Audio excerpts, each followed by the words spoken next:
Hey, Rich. Right. Hi. Okay.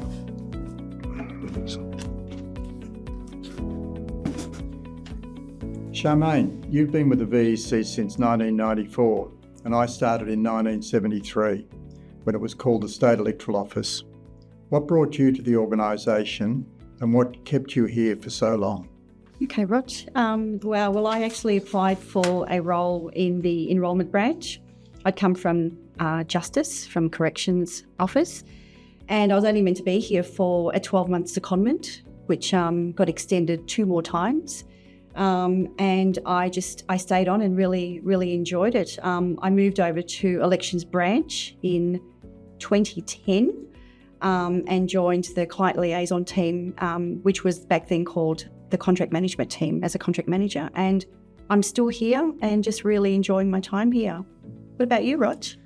Well, I was working in the Housing Commission at the time, and I saw a job advertised for managing the interstate and overseas postal voting locations.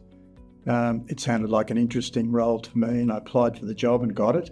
And then the Electoral Commission, or the State Electoral Office, has gone through significant change in work, and there were a number of roles that came up. Okay, next question. Is there a particular moment in your career that stands out as especially meaningful or memorable? Look, if I think back in elections, the 1988 election, and I think of that because of the challenges that election brought. So that election was the first time that the term of the Parliament had been extended from 3 years to 4. We didn't have a fixed date, but in not long after 3 years, they called the election. It was not expected, and it was coming off the back of a federal referendum. It was also called during the last week of the school holidays, so that election was very demanding for us to run.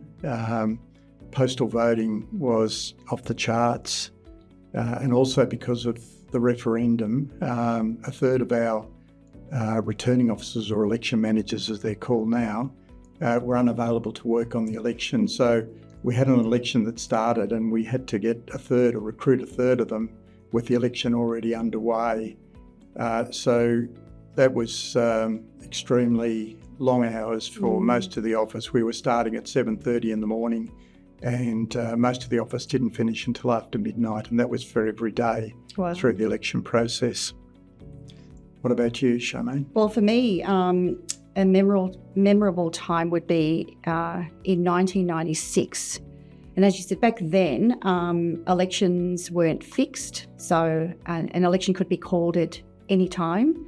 And we generally held them in March, I remember, early in the year. And this one particular year, they called federal, they called estate, and they called local government.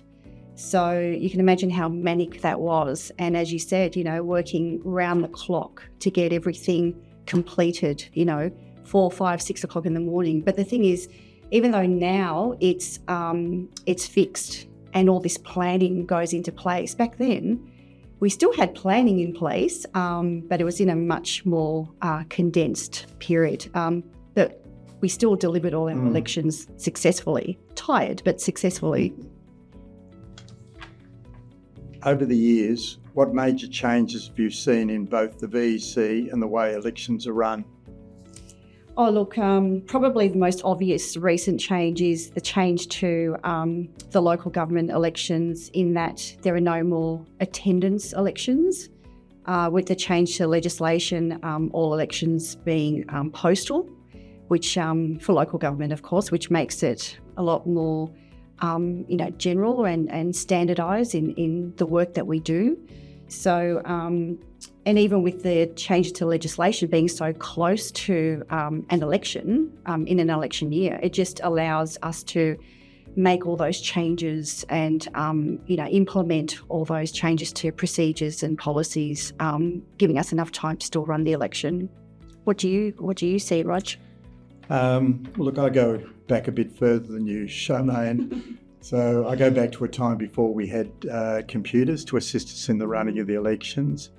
So I can remember the time that computers came to the office, and then we started to develop some computer software to run the elections. So the election management system we've got, and it's gone through many changes and improvements, but that was such a big change to the way we were able to run and conduct the elections. Absolutely. You talk about computers, Rog. When I first started, not everyone had a computer. Within a branch, there might have been 2 or 3 computers per branch.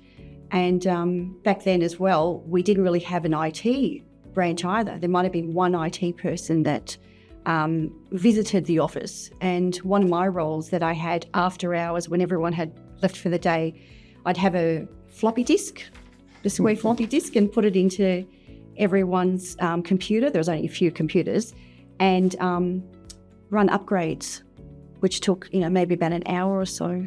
So talking of not many computers. If you go back to the beginning of your career, what would you tell your younger self? I would probably just say, hang in there, it gets better, and there's so many opportunities out there for you, and just to wait your turn will come. What about you, Rog? What do you think? Look, I think I've learned that there are always ways you can do things better, so that just because something's worked well in the past doesn't mean that you've reached the best way of doing things. So I think to be continually looking to do things better and to embrace those changes as they come around. What do you enjoy most about working at the BEC? It's the teamwork and being part of a large group of people that are all working on the one event, and how everybody jumps in and contributes to just getting that event done. So I just find that all very satisfying, working with a group of people that are committed and passionate. What about you? Oh, totally agree, Roger. It's the people, it's the teams that you work within. It's not just your own branch, it's across the organisation, and it's the friendships that you make and that you maintain over the years that end up being just really, really special.